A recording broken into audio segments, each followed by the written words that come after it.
Assalamualaikum warahmatullahi wabarakatuh. Waalaikumsalam warahmatullahi wabarakatuh. Selamat datang di obrolan warung pengkolan. Nongkrong asik, nggak asal berisik. Tepuk tangan lagi terus. Ini dari kampus UHAMKA. Keren. Kakak, siapa kak namanya kak? Ariesta. Ini ada Ariesta, boleh AC boleh dikecilin gak nih? Soalnya ngelihat Ariesta udah adem. Itu sampingnya siapa namanya? Jamil. AC boleh dimatiin gak nih? Lampu kita matiin juga. Habis itu kita tinggalin dia di sini. Keren. Ini udah mulai seru, udah mulai normal lagi karena pencoblosan udah lewat. Dan tema kali ini adalah rapor penyelenggaraan pemilu 2024. Gue disuruh bawain materi itu, udah kayak Bawaslu gue ya. Ini gue ngambil berita dari grassroots aja. Karena kemarin banyak caleg-caleg yang nyetak banner, yang nyetak spanduk. Gue ngobrol sama vendor-vendor. Vendor banyak yang mengeluh. Katanya dia bilang bahwa banyak caleg-caleg yang ngutang. Dia nyetak baliho buat kampanye, terus ngutang. Dan dibayar kalau udah kepilih. Maksud gue kalau ngutang mah itu jatuhnya dia bukan vendor, tim sukses kan ya. Bayar itu juga kalau kepilih, kalau enggak ntar kayak orang nagih utang lebih galak tau lu. Woi caleg bayar, ntar juga kalau udah duit gue bayar gitu kan. Kayak gitu nanti. Bahkan ada berita caleg yang jual ginjal demi maju untuk menjabat. Ada orang yang jual ginjal demi maju buat nyalek. Maksud gue ini kan PR-nya jadi banyak. Selain dia harus banyak mendapatkan suara, dia juga harus banyak minum air. Biar ginjalnya nggak kena. Ginjalnya cuma satu, kesian. Dia nggak bisa tuh jam 4 sore lewat Gatot Subroto. Soalnya kena ginjal genap ntar. Hah? Ganjil. Bisa dia. Harus kayak gitu. Sekarang banyak juga kampanye konvensional masih kita lihat ya di tempat-tempat kita. Kemarin gua aja ada yang masih nawarin, ada yang ngasih gue minyak. Minyak nih, pilih saya nanti. Habis itu ngasih kalender nih, pilih saya nanti. Maksud gue ada minyak, ada kalender. Nih gue disuruh goreng kalender, gimana? Hah? Gue di situ ngomel, nggak ada harga dirinya banget. Gue dikasih minyak, Pak, jangan kasih minyak dong. Nangketnya sini mana? Mesosis. Masih ada aja yang kayak gitu. Maksud gue kita mah rakyat kan udah pinter, udah nggak kena yang namanya minyak, udah nggak kena yang namanya duit 100.000. Itu mah 1 juta. 1,5 deh. Maksud gua, kita udah gak kena yang kayak gitu, harga diri kita gak dihargain segitu, betul gak? Kalau mau biar dia menang, caleg-caleg, kasihnya jangan cuma duit 100.000, 200.000. Kasih satu rumah, satu mobil listrik, kan? Nah, menang tuh, cuma tekor dia. Apalagi baliho, nih gue kasih tahu nih. Gue baca di Jepang kalau kampanye, itu tuh benar-benar adil. Di mading ditempel poster-poster yang ukurannya sama. Jadi rakyatnya yang disuruh mikir, rakyatnya yang disuruh searching kayak, nih kayak gimana sih orang yang mau gue pilih. Kalau kita kan pertama, kita agak males baca, orang-orang kita. Yang kedua, banyak caleg-caleg yang benar-benar ngejar kuanti. Di mana-mana dibanyakin baliho. Apalagi kalian kan di Jaksel. Baliho-baliho di Jaksel tahu kan ada orang yang senyum terus tuh. Ya kan?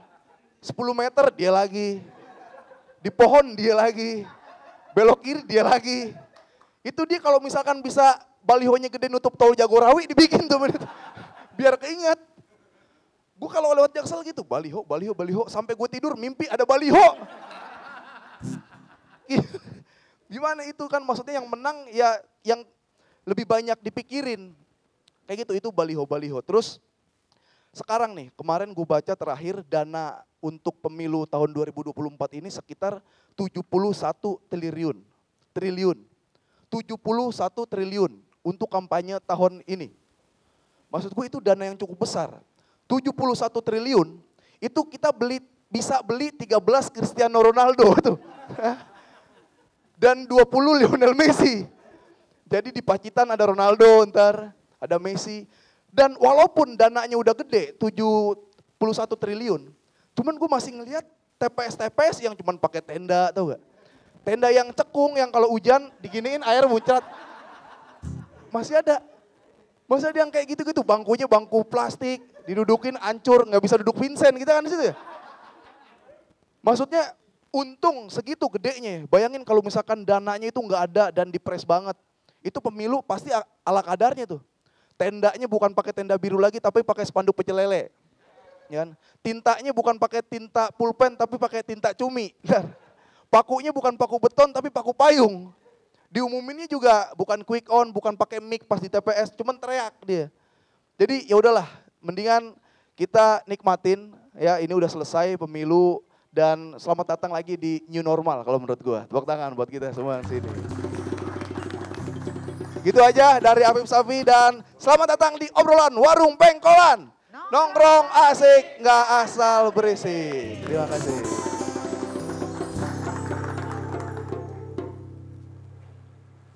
Pak Koyo, Ya, kan saya udah bilang kalau labu siam segini-gini dipotong-potong dulu.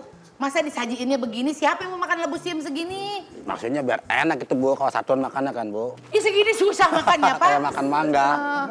Pak Koyo kenapa sih dari tadi ngantuk melulu kayaknya? Iya nih Bu, saya semalam habis nemenin anak saya belajar. Kenapa emang mau ada ujian? Iya, masalah nilai rapornya jelek. Ya saya kan sebagai orang tua tuh kan malu Bu. Kayaknya nggak bisa bimbing anak gitu. Ya biasanya kalau ngomongin soal prestasi sih memang ada hubungannya sama nilai rapot ya. Iya. Jangankan anak-anak Pak Koyo ya. Pak Koyo aja rapotnya jelek menurut saya hari ini karena kerjanya asal-asalan. Iya Bu. Tapi Pak Koyo ternyata lembaga negara aja itu ada rapotnya. Iya. Gitu, makanya nih hari ini katanya Akbar mau bawa temennya gitu ngomongin soal rapot. Iya Bu. Ya, Iya. sok Pak Koyo mah siap-siap dulu siap, aja Bu, nih. ya, oke. Waalaikumsalam. Saya Ditunggu-tunggu. Pak Ilham. Pak Ilham. Ya. Iya. Bingung cari alamat sini. Karena? Terus akhirnya saya kasih patokan. Pokoknya Masinton tuh belok kanan gitu. Sebentar. Pak Ilham Saputra itu Ya. dulu di KPU ya? Iya, betul. Ya, oke. Ketua KPU, Pak? Iya, saya ketua KPU 2021-2022. Waduh, ketua KPU loh adik-adik. Ini lagi ngomongin soal rapot tadi. Ketua KPA tuh. Pak Koyo. Iya, benar-benar. Ketua Pelindungan Anak. Oh maksudnya. iya. Ini lagi ngomongin soal rapot Pak. Iya. Kan kebetulan kita udah selesai nih pemilu gitu. Nah biasanya kan bisa dibilang yang ini istimewa tahun ini. Karena pilpres, pileg dan juga pilkada juga tahun ini Betul, juga gitu kan. betul. Riweh banget tuh Pak Iya. ya. Kayaknya biasanya setelah selesai pesta ada lah gitu penilaian-penilaian gitu kan dari masyarakat gitu. Oh, walaupun memang mungkin bisa dibilang sudah selesai pestanya tapi kan suka ada tuh yang protes-protes, Ya, riak-riak seperti itu. kecil Pasti gitu. nanti akan ada. Iya. Gimana tuh Pak? Iya. Karena kan walaupun sudah tidak berjabat tapi ikut juga nih dalam persiapan untuk Iya, 2024 ini. Jadi memang berdasarkan pengalaman ketika saya menjabat di KPU 2017-2022, memang pemilu kita ini rumit ya, complicated ya, dan memang perlu persiapan yang matang dan juga perencanaan yang matang. Nah, memang sekali lagi penting untuk kita mengevaluasi penyelenggaraan pemilu sebelumnya untuk melaksanakan pemilu 2024 yang sudah selesai kemarin gitu ya. Nah, apalagi kemudian kita harus menyongsong Pilkada 2024. Iya. Nah, ini memang sebetulnya kerumitan ini diatur dalam peraturan perundang-undangan. Oke. Nah, Oh, kami itu sudah ada undang-undangnya. iya sebetulnya kami juga sempat jangan terlalu deket deh kalau bisa gitu kan penyelenggara pemilu ini kan kelelahan, persiapan perencanaan ini juga nanti akan campur aduk antara pilkada dengan pileg pilpres kemarin gitu ya. Dan jadi memang ini persoalan kita dan beberapa teman-teman NGO juga sudah mengusulkan untuk kemudian ini ada pemilu lokal, ada pemilu nasional, misalnya seperti itu. Nah, apa yang perlu kita lakukan sebetulnya? Nah, ini perlu ada revisi peraturan perundang-undangan terkait dengan bagaimana penyelenggaraan pemilu kita agar tidak Tumpang dekat, tindih, ya oh, tumpang dekat, tindih iya. ya, dekat dan tumpang tindih. Walaupun memang maksudnya baik. Kenapa pilkada dilakukan 2024? Karena pilkada 2024 ini untuk agar seluruh AMJ akhir masa jabatan kepala daerah itu sama. Jadi iya, pemilunya betul. serentak. Nggak beda-beda Nggak gitu beda-beda. ya. Kemarin kan mungkin kalau kita di Jakarta tahun 2000 sekian 17, nanti di Jawa Timur 2018 lagi Iya, pilkada iya, segala iya. macam. Katanya kemudian berdasarkan riset juga ini bisa tidak membuat masyarakat bingung dan juga tidak lantas kemudian anggarannya itu jadi lebih banyak Membengkak misalnya lagi, seperti iya. itu karena serentak. Walaupun ini juga belum tentu seperti itu gitu ya. Seperti pemilu 2024 ini juga anggarannya lumayan besar, 76 triliun. Nah, perencanaan yang kami lakukan kemarin adalah salah satunya kenapa kemudian menjadi melonjak, salah satunya adalah untuk kita tingkatkan gaji KPPS. Oh iya, penyelenggara iya, pemilu iya. ya. Wah, nah, jadi sekarang itu kemarin 2019 hanya 750.000, sekarang 1 juta. Oh yang akhirnya banyak KPPS. Banyak yang men-men iya. Nggak langsung pada ngambil mobil. Iya benar. Ya kan? Itu yang banyak viralnya. Iya, Itu benar. sehari kan Pak ya? Iya, Sehari. itu cuma sehari tapi ada Apa sehari-hari? Sehari aja. Bro. Kalau sehari-hari kan Saya tiap hari ikutan berarti. dong. Sehari itu ya? ada persiapan BIMTEK-nya, kemudian juga bagaimana mereka di BIMTEK untuk kemudian memastikan pekerjaan mereka di TPS kemarin itu berlangsung dengan baik. Itu sih sebetulnya. Wow, ternyata Iya. ribet banget ya Iya. untuk menyelenggarakan 1 hari itu aja. Wah, Wah, itu kan riweh Rencana banget. dan perlu diketahui Mas Akbar dan Teh Tika bahwa yang pemilu kita ini adalah pemilu yang terbesar dan 1 hari itu di dunia. Oh. Ya, kita lumayan besar. 1 hari. Sama Amerika? Nah itu langsung. Amerika kan nggak langsung dia. Oh, Ya, iya, nggak iya, langsung. Dia kan electoral vote iya, namanya ya. Jadi agak berbeda dengan kita. Kemudian di India, di Filipina, di beberapa negara lain itu bertahap. Tidak langsung one day election. Oh, Nah, jadi iya. ya, apalagi dengan geografis kita yang begitu luar Iya, biasa ya, betul. dengan laut, pulau dan sebagainya. Oke, Nah. masih banyak yang akan kita obrolkan. Saya juga. nyiapin minum dulu nih buat Pak Oke, Ilham mau siap, minum apa? siap. Apa aja yang pokoknya enak. Oh yang enak. Masalahnya Kopi di sini nggak ada yang enak. teh? Loh, jangan gitu dong. Kopi teh, Kopi tanpa gula. kopi tanpa gula. Pokoknya yang ada orang-orang yang tetap di warung penggolan. Nongkrong asik, gak asal berisik.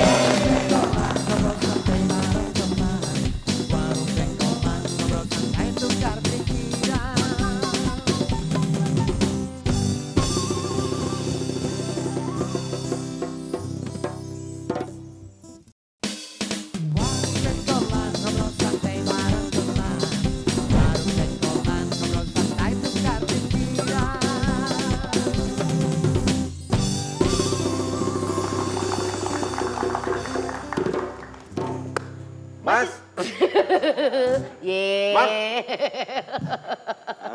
Apa namanya? Udah satu hati tandanya. Bukan satu hati, nggak janjian. Oh iya benar. Masih di warung pengkolan TVRI, nongkrong asik, gak asal berisik. Oke. Nah, berkaitan dengan kampanye ini pasti ada yang namanya APK ya. Betul. Salah satu yang paling disorot lah tuh kayaknya APK yang kayaknya penempatannya tuh. Ya, Indonesia dulu rame pertama APD kan. Iya itu waktu COVID. Ya, waktu COVID APD. Ya, waktu COVID APD. Sekarang pemilu APK. Bener. Lalu APLU. Ya itu kayaknya orang banyak, ya maksudnya masih ada kasus yang ketimpa baliho Iya, lah iya, gitu. iya. Terus juga nempelnya di tiang listrik, di pohon, jadinya jadi sampah visual gitu Betul, jadinya betul. kan. Nah sebetulnya ada pengaturannya nggak sih Pak? Ya, sebetulnya pengaturan secara detail itu tidak diatur ya oleh peraturan KPU maupun Undang-Undang 7 tahun 2017 yang mengatur tentang pemilu. Tetapi tentu setiap pemerintah daerah, setiap pemerintah kota di provinsi masing-masing itu punya aturan sendiri kan, ada perda sebetulnya. Nah, mereka sebetulnya atas nama peraturan daerah, atas nama estetika itu bisa melakukan aturan pembersihan atau kemudian daerah-daerah tertentu tidak boleh dipasang. Iya, iya. Misalnya alun-alun, nah itu di daerah-daerah tertentu tuh biasanya nggak ada pemasangan APK tuh. Dan juga tentu harus dilihat tidak seperti sekarang yang sangat liar gitu ya, bahwa kemudian tempat-tempat yang depan trotoar aja ada Iya. ini Pohon, ada APK. pohon yang paling banyak pohon. Pohon, padahal di pohon kalau kita bicara soal lingkungan hidup ya tentu nggak boleh dong, dia kan Betul. juga makhluk hidup gitu. Jadi sebetulnya pemerintah daerah bisa dengan tegas melakukan pembersihan terhadap hal seperti itu. Ada tempat-tempat yang nggak boleh, kemudian atas nama estetika keindahan kota itu juga tidak boleh. Tetapi jadi soal sekarang mungkin segan. Wali kota, kabupaten atau bupati atau gubernur kan juga dari partai politik. Ya, gitu kan. iya. Kemudian mereka segan untuk menegur atau melakukan penertiban misalnya saja. Nah ini yang kadang-kadang di negeri kita hal seperti itu masih sangat lazim ya, bahwa Orang bukan takut dengan aturan, tapi takut Takut sama dengan orangnya. Nah, itu dia, itu persoalannya. Nah, Itu. memang yang paling banyak tuh yang kemarin tuh pohon ya, sampai pohon tuh habis tuh mulai ini sampai bawah habis. Sampai nih teman saya nyalek kehabisan pohon, dia pakai pohon tomat. Nah. Tempel-tempel dan Ini pohon tomat, cuman nggak diperdiriin, ditidurin. Gak kelihatan. Kasian pohon tomat gitu. Mana temennya katanya mau kesini Nih, juga. mau kesini nih, Katanya dia bentar ya. catatannya lengkap tuh, Pak. Oh, siap. Iya. Ini bentar lagi dateng Gimana, nih, ya.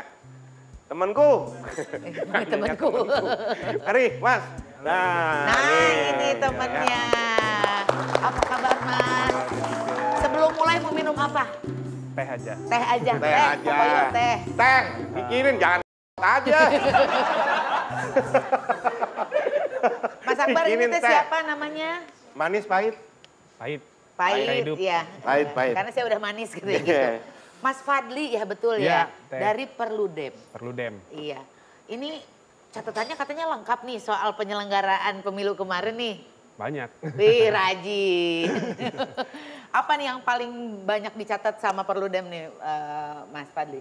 Ya pemilu 2024 yang lalu itu kan pemilu ke-6 ya sejak reformasi. Secara langsung ya. Secara langsung sejak reformasi dan banyak sebetulnya harapan di pemilu 2024. Penyelenggara pemilu yang jauh lebih baik, peserta pemilunya juga yang jauh lebih demokratis, dan pemilih yang juga jauh lebih berdaya.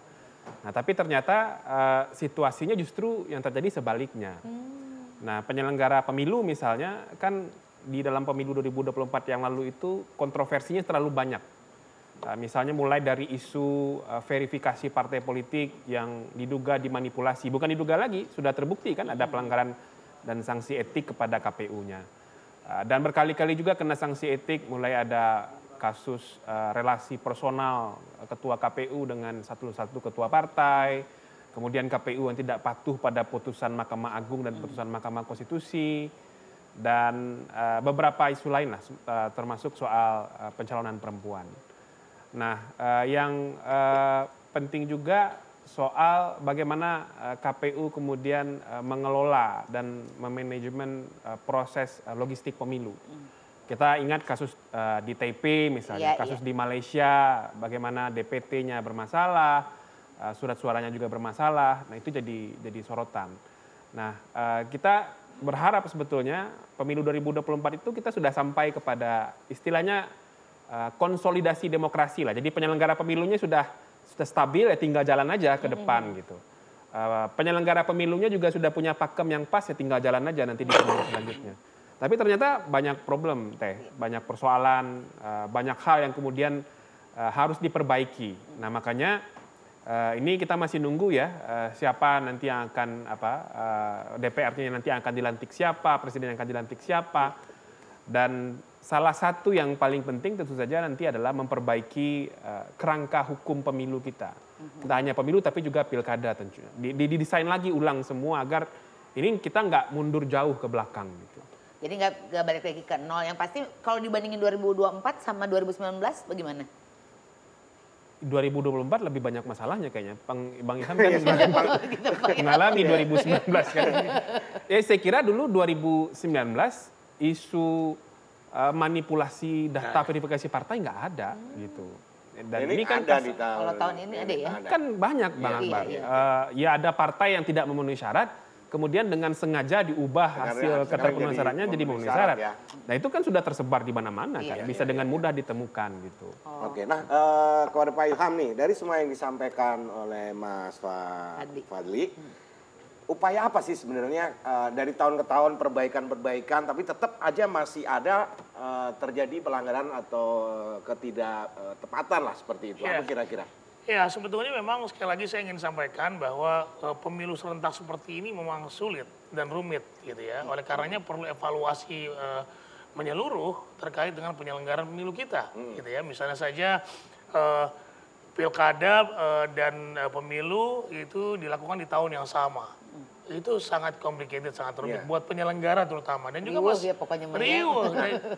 Dan juga kadang-kadang masyarakat juga baru milih kemarin, sekarang udah milih lagi misalnya seperti itu. Nah, kalau menurut saya sih gini, sudah tahu pasti ribet, sudah tahu pasti riweh, kenapa harus dilakukan, kenapa harus dipaksakan gitu? Iya, karena kalau penyelenggara, kalau kemudian masyarakat juga base-nya kan undang-undang.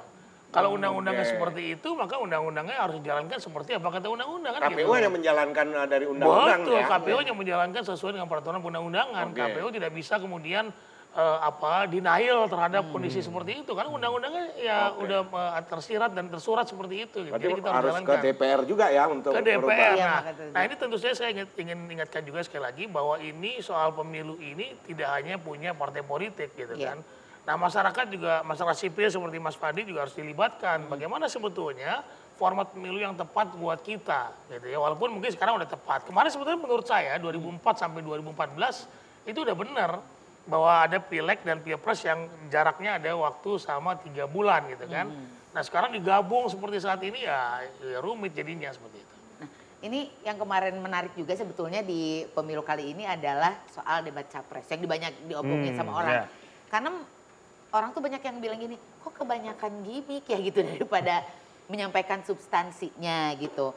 Nah, apakah yang ini akan jadi bagian evaluasi juga nih, mungkin dari Pak Ilham dan Mas Fadil juga nih?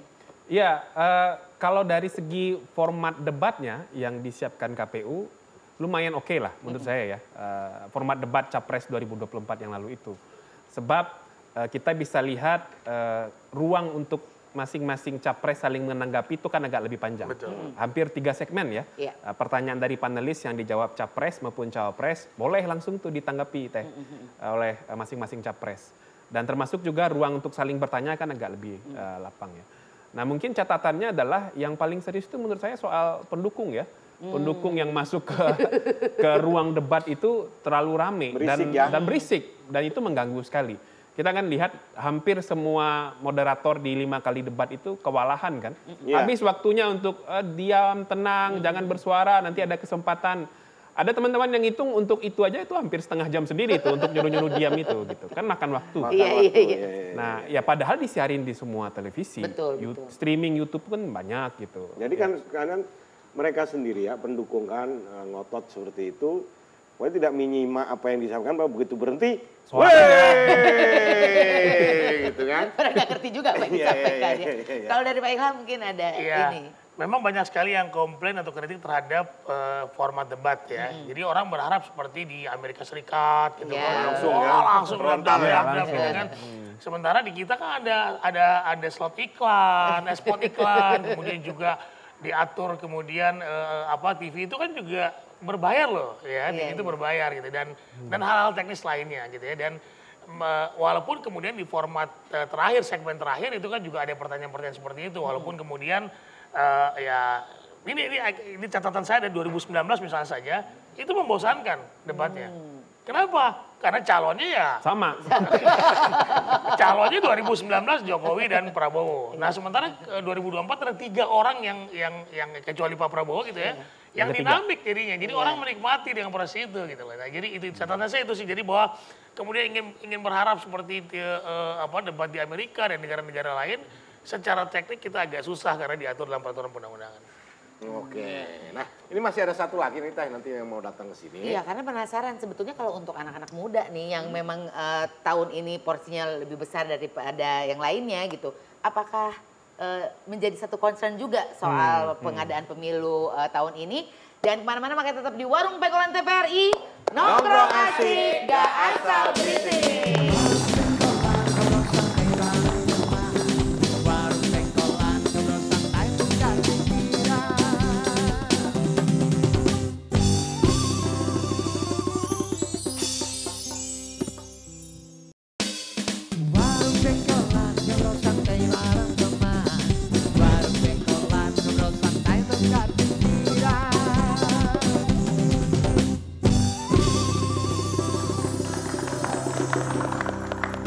Masih di Warung Pengkolan, Nongkrong asik, gak asal berisik. Nah, kalau yang satu ini memang saya harus telepon nih. Pak siapa?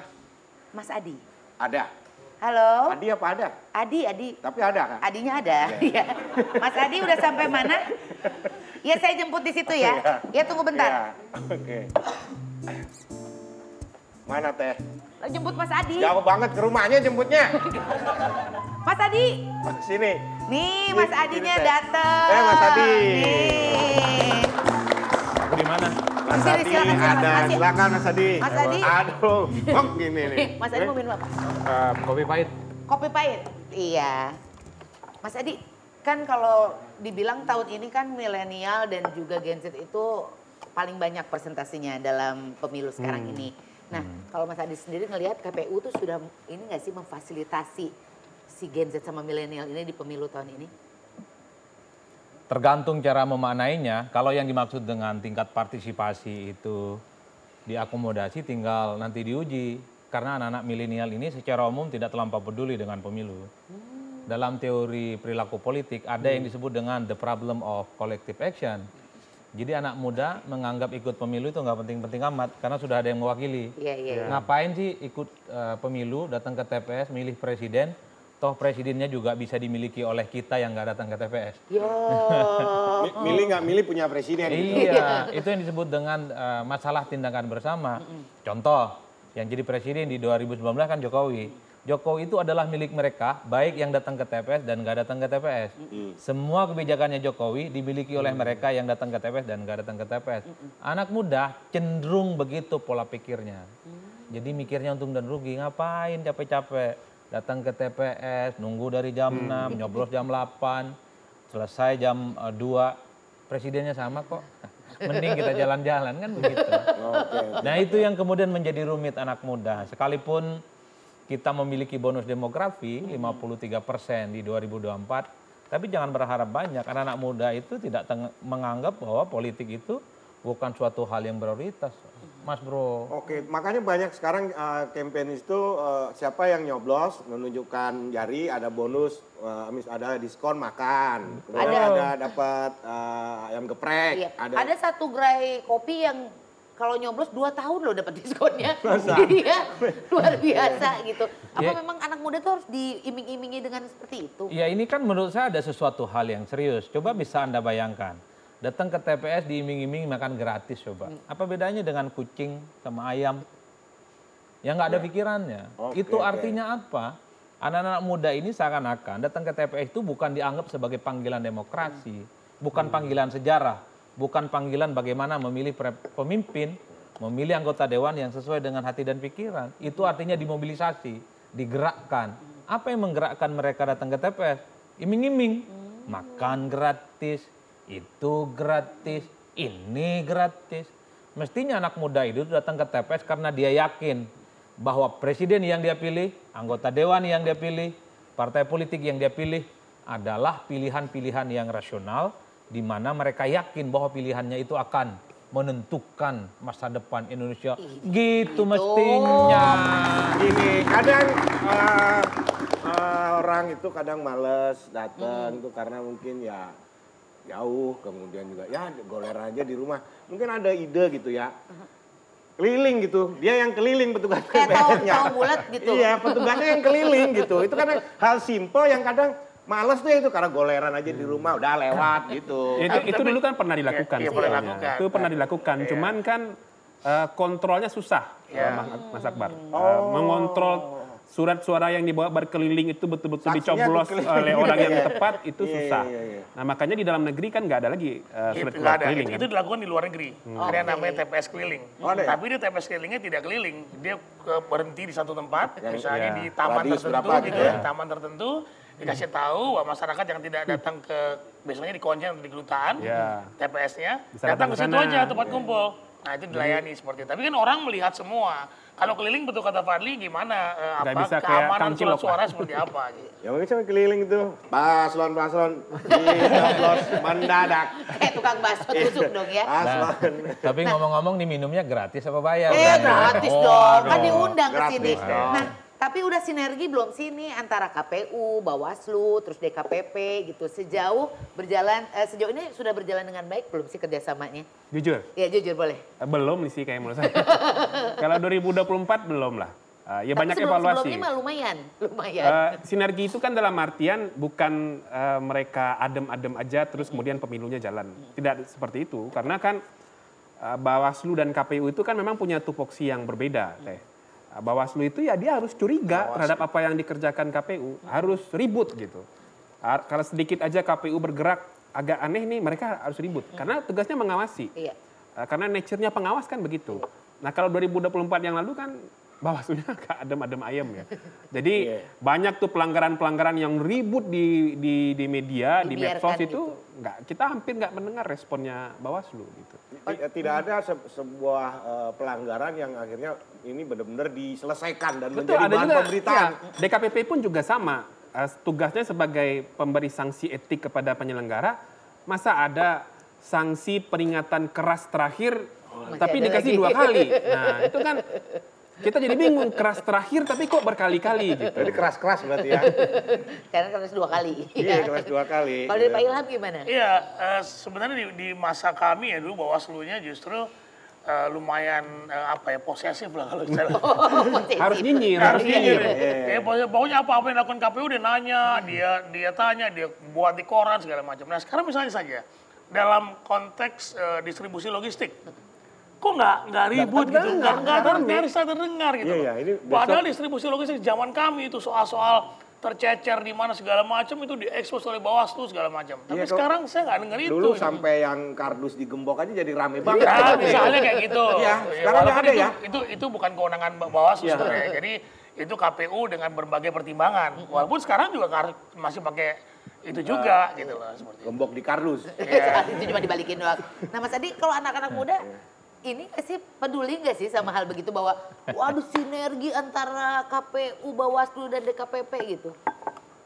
Anak muda secara umum tidak terlampau engage, tidak terlampau peduli dengan pemilu 2024. Mereka ini lebih banyak terjebak pada gimmick-gimmick politik.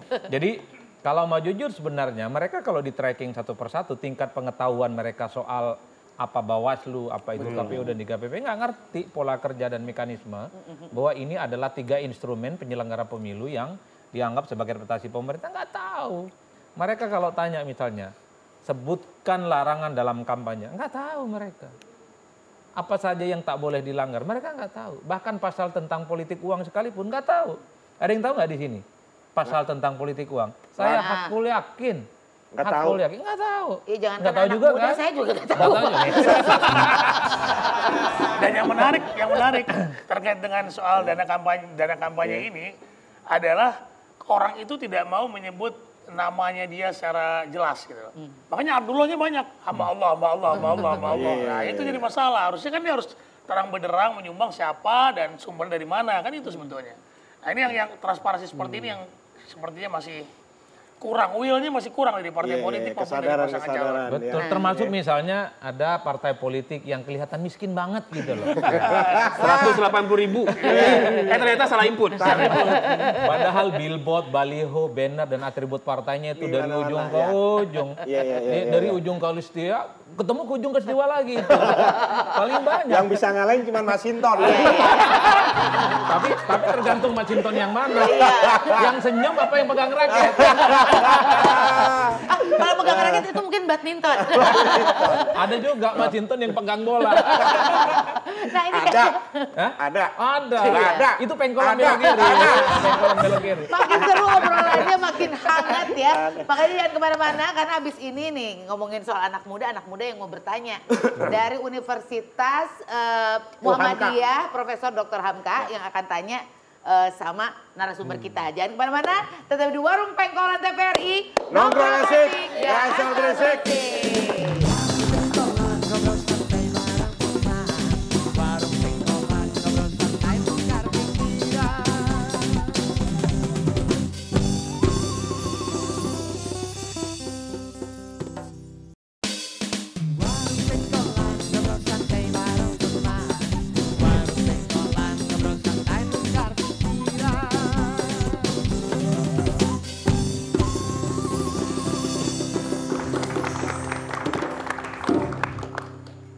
Masih di Warung Pengkolan, nongkrong asik, gak asal berisik.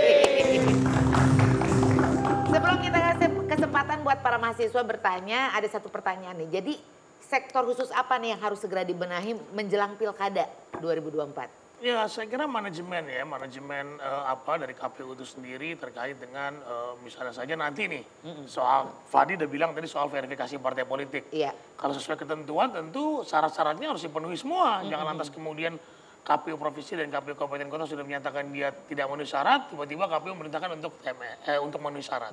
Nah, ini akan sama ketika mereka melakukan verifikasi calon. Ya, baik itu calon independen maupun calon dari partai politik. Nggak boleh lagi tuh kemudian cara-cara untuk kemudian KPU bilang lolosin dia, nggak boleh. Harus sesuai dengan peraturan undang-undangan. Iya. Nah, ini penting bahwa penyelenggara pemilu yang profesional, yang mandiri itu selalu menjadi kunci modal untuk penyelenggara pemilu yang lebih baik. Iya. Nah, saya kira itu. Ya, Mas Adi sama Mas Fadli mungkin ada yang mau ditambahkan? Kalau saya sih profesionalitas dan integritas penyelenggara ya. Kan itu yang jadi sorotan di 2024. Di pemilu 2024. Nah, kalau pilkada itu kan jauh lebih turun ke bawah, yang akan mengerjakan masing-masing provinsi dan kabupaten kota yang akan punya eventnya masing-masing. Tapi masih dikoordinasikan oleh Masih KPU dikoordinasikan oleh pusat. KPU.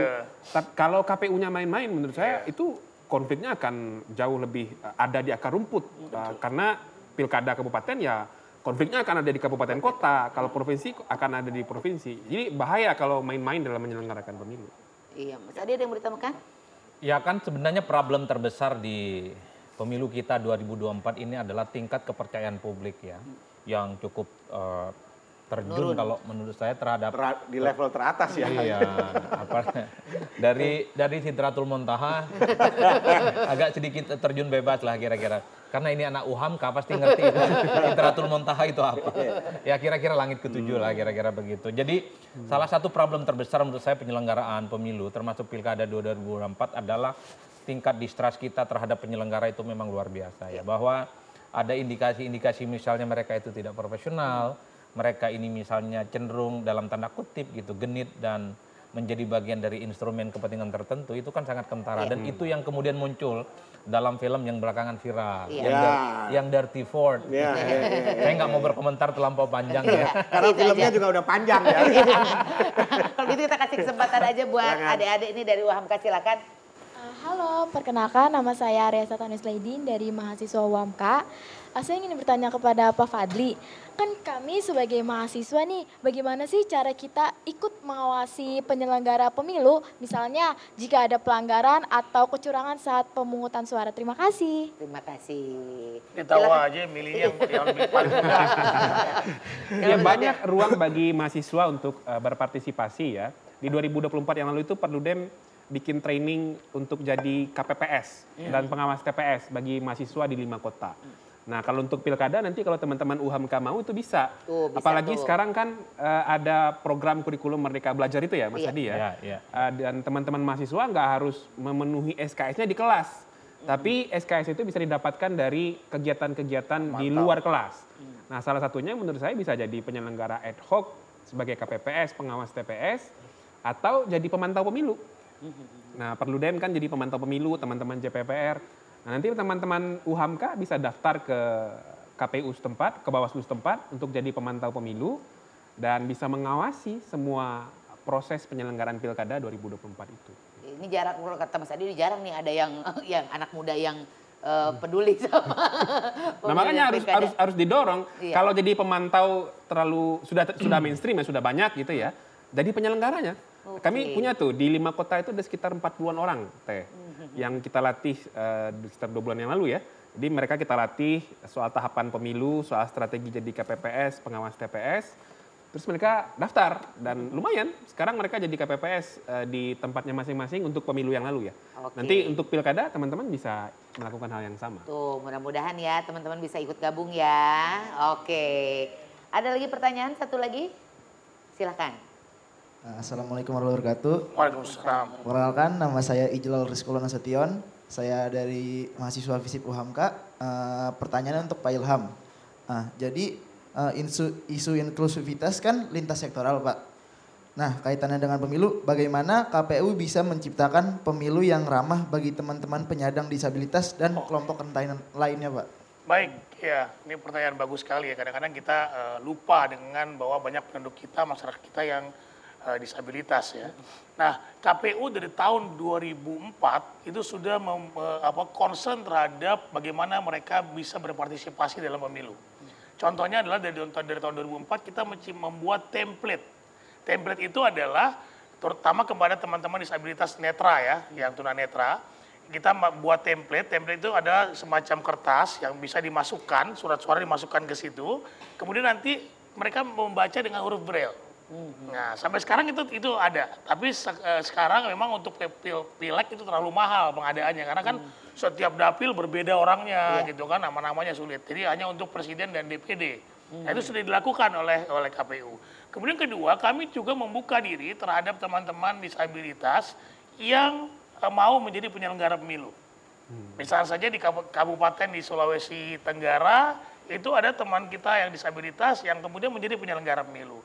Kemudian di Aceh juga ada saudara kita yang kemudian disabilitas menjadi penyelenggara pemilu. Jadi disabilitas tidak lantas kemudian membuat mereka tidak bisa terlibat dalam penyelenggaraan pemilu dan dalam kehidupan bernegara dan berbangsa. Tapi justru kemudian kita punya, dengan adanya teman-teman disabilitas masuk, kita punya perspektif yang berbeda terhadap mereka. Sama juga seperti kelompok-kelompok minoritas lainnya, kelompok-kelompok terpinggirkan lainnya, termasuk kelompok perempuan.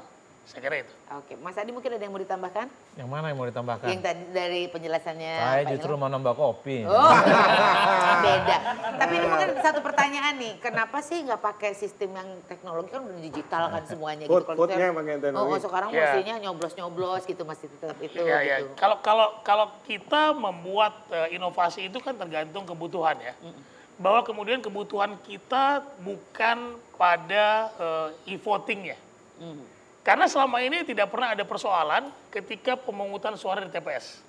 Coba Tika lihat, Mas Akbar lihat, teman-teman lihat ya. Tidak ada masalah. Kita ibu-ibu mandiin anak dulu, masak kemudian datang ke TPS khusus gitu misalnya kan. Kemudian juga orang berbondong-bondong dengan antusiasme yang begitu luar biasa datang ke TPS. Nah kalau kemudian itu sudah e-voting, ya walaupun e-voting bisa juga buat TPS sih, seperti di Amerika beberapa negara juga bisa ada TPS-nya juga. Tetapi kan kadang-kadang membuat orang menjadi malas ke TPS. Karena persoalan kita bukan itu, persoalan kita di rekapitulasi.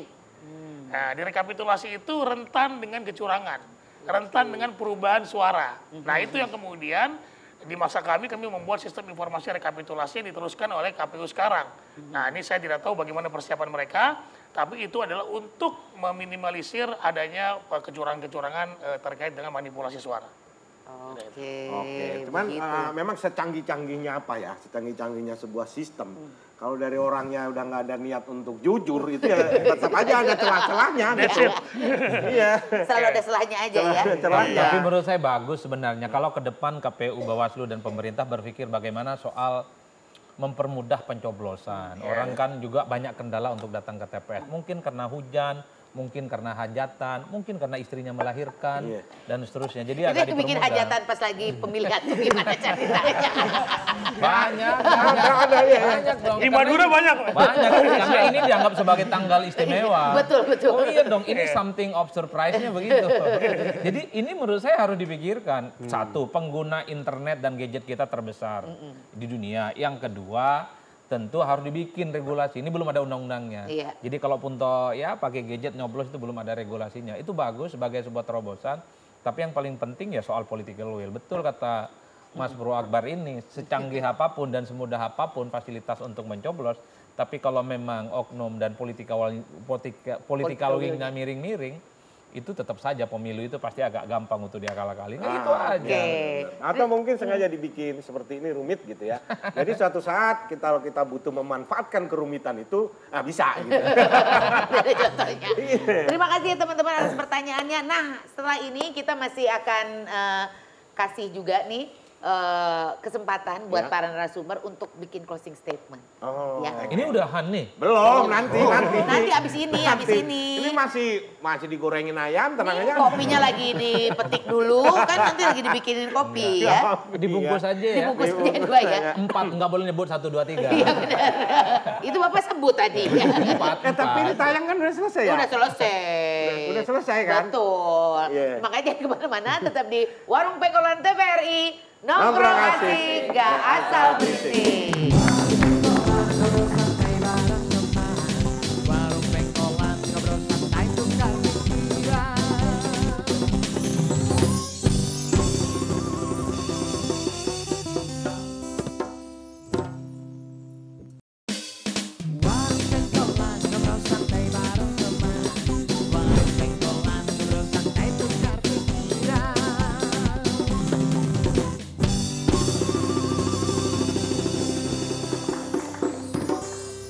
Masih di Warung Pengkolan, nongkrong asik, Gak asal berisik.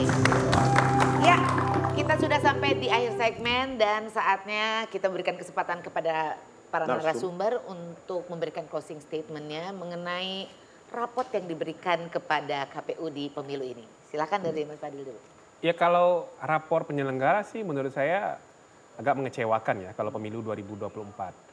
Tapi dalam sebuah perjalanan demokrasi ya ini harus kita ambil sebagai pembelajaran. Demokrasi harus dijaga karena tidak ada yang bisa menggaransi demokrasi konstitusional Indonesia itu akan terus ada kalau tidak kita upayakan bersama. Iya. Nah, tidak ada yang bisa menggaransi itu. Elit politik, media, pemilih, semuanya nggak akan bisa menggaransi kalau semuanya tidak mengupayakan. Nah, makanya ke depan, kalau kita bicara ke depan ya yang perlu kita kuatkan adalah semua fondasi demokrasi yang sekarang agak miring harus diluruskan. Iya. Yang agak goyang harus dipadatkan. Nah, itu yang harus dilakukan. Berpikir tidak lagi kemudian semuanya berbondong-bondong masuk kekuasaan. Tapi kalau siapapun yang menang pemilu misalnya, harus ada oposisi yang kemudian menjadi pengawas yang harus kemudian mengontrol jalannya kekuasaan. Tidak seperti 2019-2024, kalah pilpres lalu jadi menteri. Nah, lalu kemudian ini membuat nggak ada lagi kontrol di parlemen. Nggak ada oposisi ya? Nggak ada oposisi. Akhirnya parlemen dalam tanda petik ya jadi tukang stempel aja apa maunya pemerintah. Itu nggak sehat dalam demokrasi. Baik, mudah-mudahan kedepannya tidak seperti itu. Dari Pak Ilham gimana? Ya, catatan saya untuk penyelenggara adalah bahwa mungkin saat ini tayang ya sedang rekapitulasi. Gunakan waktu rekapitulasi itu dengan benar. Jangan ada memiring-miring atau kemudian jangan sampai kemudian publik marah jika kemudian penyelenggara tidak kompeten atau tidak profesional dalam melakukan penghitungan rekapitulasi. Kemudian kedua adalah mari kemudian sama-sama kita melakukan pengawasan sampai rekapitulasi selesai. Ya, sampai kemudian nanti menjadi kursi. Gitu ya. Setelah kursi, setelah DPR ada juga jangan lupa adik-adik mahasiswa dan kita sebagian dari elemen masyarakat harus mengawasi kinerja mereka. Ya, dan juga buat penyelenggara sekali lagi juga punya PR lagi untuk pilkada yang seperti kata Fadli, pilkada ini memang dia lebih banyak langsung ke grassroots ya, di akar masyarakat yang kemudian merasakan betul bagaimana mereka memilih pemimpin. Jadi agak hati-hati bagi penyelenggara bahwa kemudian jangan sampai kerusuhan itu muncul karena ketidakprofesionalan penyelenggara. Saya kira itu. Oke, terima kasih Pak Ilham. Mas Adi. Ya, saya kira catatannya cuma satu bagi penyelenggara KPU dan Bawaslu itu dia sumpah setianya itu pada negara dan bangsa. Jadi tak bolehlah mereka miring-miring, tak boleh mereka itu bekerja amatiran dan tidak profesional. Apalagi dia menjadi agen bagian dari kelompok pemenangan tertentu. Itu haram hukumnya. Betul. Kalau Anda tidak takut kepada pemimpin di dunia ini, kalau Anda tidak takut diketahui oleh manusia di Indonesia ini, jangan-jangan di akhirat itu akan dihisap oleh malaikat. Dan itu bisa menjadi penghambat Anda masuk surga. Nanti kalau pertanyaan malaikat agak digembangkan misalnya, dulu waktu 2024 kau sebagai penyelenggara miring-miring nggak kau? Nah, kalau dia miring-miring, dia akan terhambat pahalanya untuk masuk surga. Karena dia sudah bersumpah untuk setia pada bangsa dan negara. Oleh karena itu takutlah pada Tuhan kalau kau tidak takut kepada manusia. Udah itu aja Pak. Apalagi khotbah ini sering kita ulang. Khotbah ini sering kita ulang. Habis ini nggak ada yang mau jadi anggota KPU. Ya kan seringkali banyak orang politisi penyelenggara itu kan nggak ada takutnya. Iya. Di dunia ini nggak ada takutnya. Satu, mereka melakukan apa saja nyaris tak pernah bisa diinvestigasi sebagai sebuah pelanggaran. Kalaupun toh ada pelanggaran, sanksinya tidak terlampau berat, ringan, dan bahkan hanya sebatas teguran. Oleh karena itu, satu-satunya cara untuk nakut-nakutin mereka, di akhirat nanti, malaikat akan menanyakan dan menghisap amal perbuatanmu ketika kau menjadi pejabat publik sebagai penyelenggara pemilu. Itulah, takutlah kepada Tuhan. Jadi nanti harus ingat ya, para penyelenggara itu harus ingat bahwasanya di akhirat nanti juga ada rekapitulasi ya. Iya, betul. Sama dosa. Jadi ingat itu ya, harus ingat ya. Jadi intinya terlepas banyak kekurangan juga kita untuk tetap mengapresiasi untuk KPU menjadi panitia penyelenggara pemilu 2024 dan dengan hasil yang masih kita nantikan ya hasilnya ini ya. Iya, mudah-mudahan seperti yang dibilang tadi sama Mas Fadil juga bahwa ini kalaupun ada yang kurang-kurang mesti segera diperbaiki biar nanti ke depannya juga kepercayaan masyarakat kepada lembaga ini akan besar Tumbuh lagi ya. gitu. Pak, biasanya kan udah selesai nih. Itu KPU itu ada istirahatnya nggak sih Pak? Atau harus menyiapkan lagi apa itu? Harus Untuk menyiapkan 5 tahun ke lagi. depan. Jadi kan dia seperti siklus pemilu. Jadi ada perencanaan, panjang kemudian ya. pelaksanaan, evaluasi, balik lagi ke perencanaan, begitu dia. Iya. Ya apalagi nanti pilpresnya 2 putaran. Waduh. Enggak, maksud saya apa? Kampanye putaran kedua berbarengan dengan kampanye Tahapan pilkada. pilkada. Ya. Makin kompleks dan Betul, makin sibuk. betul sekali. Makanya kita berdoa kepada Tuhan Yang Maha Kuasa. Semoga yang terbaik buat bangsa dan negara. Amin. 1 putaran oke, 2 putaran oke, 3 putaran juga oke. Kalau 3 putaran kita sering-sering diundang ini pasti. Mas Fadli terima kasih, Pak Ilham terima Sama-sama, kasih, Mas makasih, Eko terima banyak. kasih. Nah mudah-mudahan juga nih pemirsa TVRI juga semakin melek lagi soal politik, soal pemilu nantinya. Biar ke depannya lagi kalau ada pemilu lagi kita bisa lebih cerdas lagi untuk memilih. Oke, kita berpisah dulu di Warung Pengkolan. Kita bertemu di Warung Pengkolan berikutnya. Assalamualaikum warahmatullahi wabarakatuh.